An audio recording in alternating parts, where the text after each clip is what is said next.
History is often told through the lens of glorious periods, grand empires, and heroic tales. But behind every bright era lies a forgotten, perhaps intentionally ignored, dark side. Today, we're peeling back the curtain on this dark side, the dark ages of history. What does this term conjure for you? Ignorance, stagnation, perhaps wars and plagues. But what if the reality was far more complex than we've been led to believe? Was the period from the collapse of the Roman Empire to the end of the Middle Ages truly a dark age, or were we simply too far away to see the scattered specks of light? The concept of the Dark Ages was born from a Renaissance scholar, Petrarch, who saw the period after the fall of Rome as a time of intellectual darkness. He believed it was an uncultured period that stood in stark contrast to the light of classical antiquity. But as modern historians have shown, this view is a vast oversimplification. Yes, it was an era of immense hardship, but it was also a time of significant change, innovation, and the laying of foundations for the world we know today. To truly understand this era, we must first look at the single most defining event that triggered it all. The collapse of Rome. The collapse of one of history's greatest empires, Rome, marked the beginning of a new era, the age of migration. For centuries,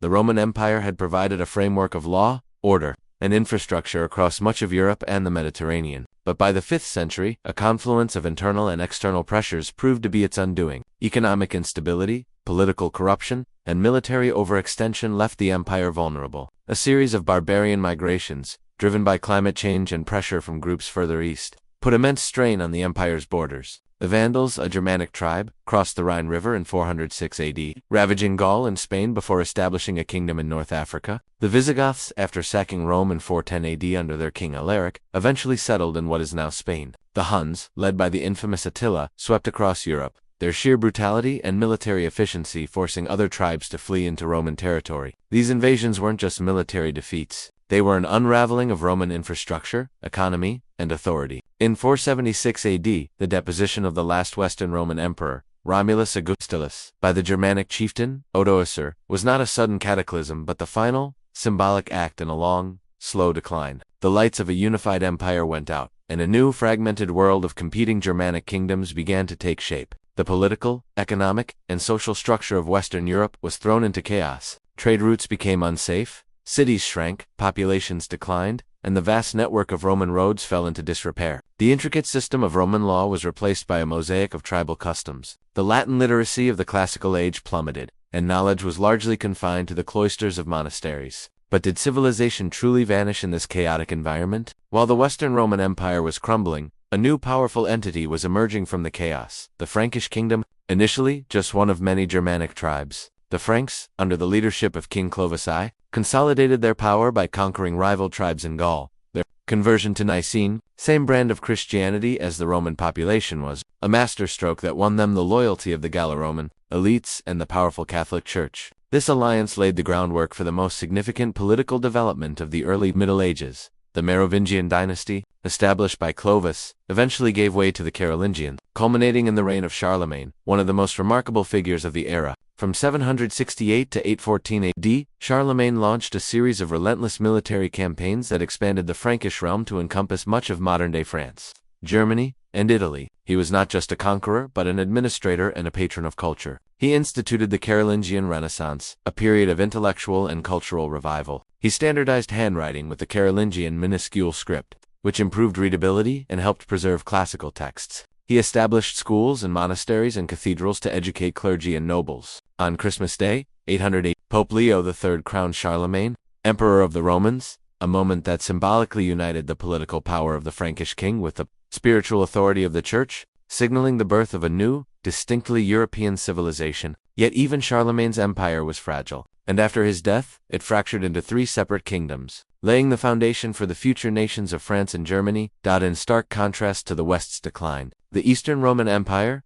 or the Byzantine Empire, not only survived but flourished. Its capital, Constantinople, was a thriving metropolis and the intellectual heart of the medieval world, a city that preserved the Greek and Roman classical heritage. Under the reign of Emperor Justinian the Great in the 6th century, the Byzantines launched ambitious campaigns to reconquer lost Roman territory and produced the Corpus Juris Civili, a monumental legal code that would become the basis for civil law in much of Europe. The Byzantine Empire acted as a cultural and military bulwark, protecting Western Europe from invasions by various groups, including the Sassanid Persians and the early Their influence on art, architecture, and religion was immense. Their grand churches, like the Hagia Sophia, and their beautiful mosaic art inspired generations of artists. The Byzantines were the silent librarians of Europe, preserving knowledge in their libraries and monasteries, while the West struggled to rebuild. While the Western world was grappling with its internal conflicts and hardships, in another corner of the globe, particularly in the Islamic world, science and art were flourishing. This period, known as the Dark Ages in the West, was called the Islamic Golden Age in the East. Starting in the 8th century, a new empire, built on trade and intellectual curiosity, arose. Guided by the teachings of the Quran, which encouraged the pursuit of knowledge, scholars in cities like Baghdad, Cordoba, and Cairo sought knowledge wherever it could be found. They translated Greek, Roman, Persian, and Indian texts into Arabic, preserving ancient wisdom that was being lost in Europe. The House of Wisdom, in Baghdad, founded by Caliph Al-Mu'min, was a massive library and a center for translation and research. In this intellectual hub, mathematicians like not only developed algebra and algorithms but also introduced the decimal system and the concept of zero to the West. Doctors like and Ibn Sina wrote comprehensive medical encyclopedias that became standard texts in European universities for centuries, and they established some of the world's first hospitals, known as BIM. Astronomers charted the stars, improving navigation and timekeeping, while chemists like Jabir ibn Hayyan laid the foundations for modern chemistry. In places like Al-Andalus, Islamic Spain, Christian, Jewish, and Muslim scholars collaborated, creating a melting pot of intellectual exchange that would later fuel the European Renaissance. This highlights how relative the concept of the Dark Ages truly is. While one civilization struggled, another burned brighter than ever, showing that knowledge and progress never truly disappear. They simply migrate. In the chaotic aftermath of Rome's fall, a new social and political order emerged in Europe, feudalism. This system was born out of necessity, a decentralized response to the lack of a central authority. It was a pyramid of power built on loyalty and land. At the top was the monarch, who in theory owned all the land. He granted large portions of this land, known as fiefs, to his most powerful lords and nobles in exchange for their loyalty and military service. These lords, in turn, granted portions of their land to knights and vassals, who pledged their own military service. At the bottom of this pyramid were the peasants and serfs, who were bound to the land. They worked the fields and gave a portion of their harvest to their lord in exchange for protection from the constant threat of invasion and violence. The lives of these serfs were brutally hard. Their days were spent in backbreaking labor with little freedom or reward. But this system, however rigid, provided a form of stability in a dangerous world. It was a world of castles and moats, not because they were for show, but because they were essential for survival. Another crucial element of the Dark Ages is the Vikings. Known as violent, bloodthirsty warriors, these Scandinavian tribes were much more than just raiders. Driven by population growth and a desire for wealth and land, they burst onto the European scene in the late 8th century. Their first recorded attack was on the monastery at Lindisfarne in 793 AD. From there, launched relentless raids on coastal towns and monasteries from England to Russia. Their longships were technological marvels, fast, light, and capable of both navigating open seas and shallow rivers. They were the ultimate tool of both terror and exploration. But the Vikings were also master seafarers, successful traders, and courageous explorers. They established vast trade networks, trading furs and amber for silver and silk. They discovered and settled new lands, founding permanent settlements in Iceland and Greenland, and even reaching the shores of North America centuries before Columbus. In the east, they traveled the vast river systems of Russia, trading with the Byzantine Empire and establishing key settlements like Kiev, which would form the basis of the Kievan Rus. The Viking raids led to the formation of new kingdoms and defensive mechanisms across Europe. Their settlements, such as the Danelaw in England and Normandy in France, had a lasting impact on European culture and language. This era also saw the emergence of other powerful groups, such as the Normans, who themselves were descendants of Vikings who had settled in France and adopted the local culture.